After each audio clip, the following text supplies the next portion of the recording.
તો કુમતાજી અને હરિભાની આ અદૃશ્ય હરીફાઈના આજના આ વિશ્લેષણમાં સ્વાગત છે. આપણે એક એવી વાર્તાની વાત કરી રહ્યા છીએ જ્યાં એક બાજુ છે અદૃશ્ય થવાની અદ્ભુત શક્તિઓ અને બીજી બાજુ છે એક અત્યંત ચાલાક, ભેજાબાજ મગજ.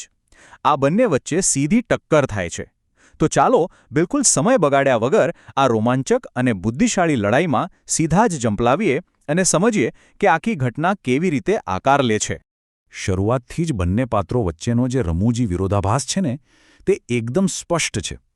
એક તરફ છે આપણા કુમતાજી, ભાઈ ગાયબ થઈને પાછળ તો પડી ગયા છે અને એમના મનમાં પેલો ઓવર કોન્ફિડન્સ એટલે કે અતિ આત્મવિશ્વાસ છે કે આજે આ ઢાબળી મૂળાને છોડવાનો નથી. એમને એમ છે કે પોતે અદૃશ્ય છે એટલે સંપૂર્ણપણે સુરક્ષિત છે. પણ સામે કોણ છે? સામે છે માસ્ટર માઇન્ડ હરિભા.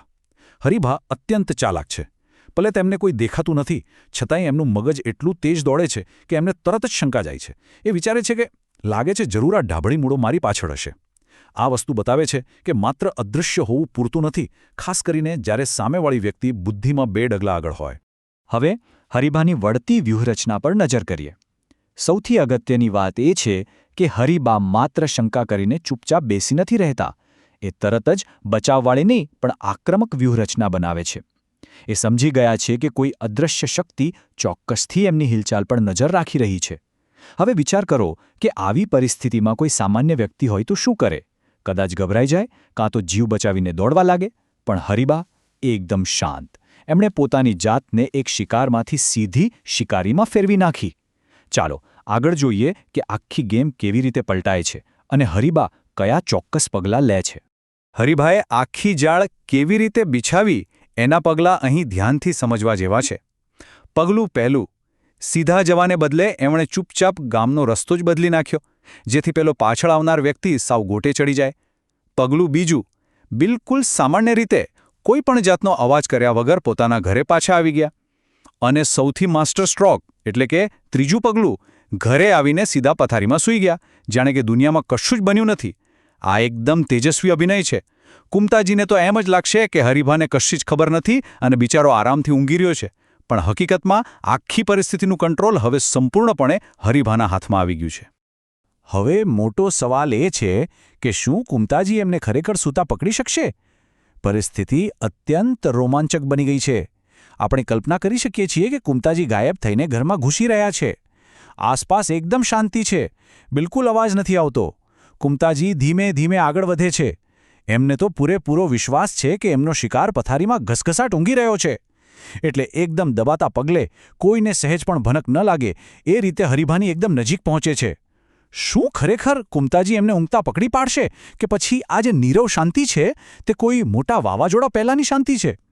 અહીં ખરેખર ઉત્સુકતા એકદમ ટોચ પર પહોંચી જાય છે. પણ અચાનક જ ધડાકો થાય છે. હરિભા વીજળીની ઝડપે એક ઝાટકે પથારીમાંથી ઊભા થઈ જાય છે. પેલા બિચારા કુમતાજી જે પોતાની જાતને અદૃશ્ય અને એકદમ સેફ માનતા હતા, એમના તો ત્યાં જ હોંશ ઉડી જાય છે. આ દૃશ્યની રમૂજ ખરેખર અદ્ભુત છે. હરિભા એકદમ પૂરા આત્મવિશ્વાસથી છાતી કાઢીને બૂમ પાડીને કહે છે, અરે ડાબડી મૂઢા, ચશ્માઓ લેવા નથી ગયો. અને બસ આ એક જ વાક્ય કુમતાજીના પેલા અતિ આત્મવિશ્વાસના સીધા ફૂરચે ઉડાવી દે છે.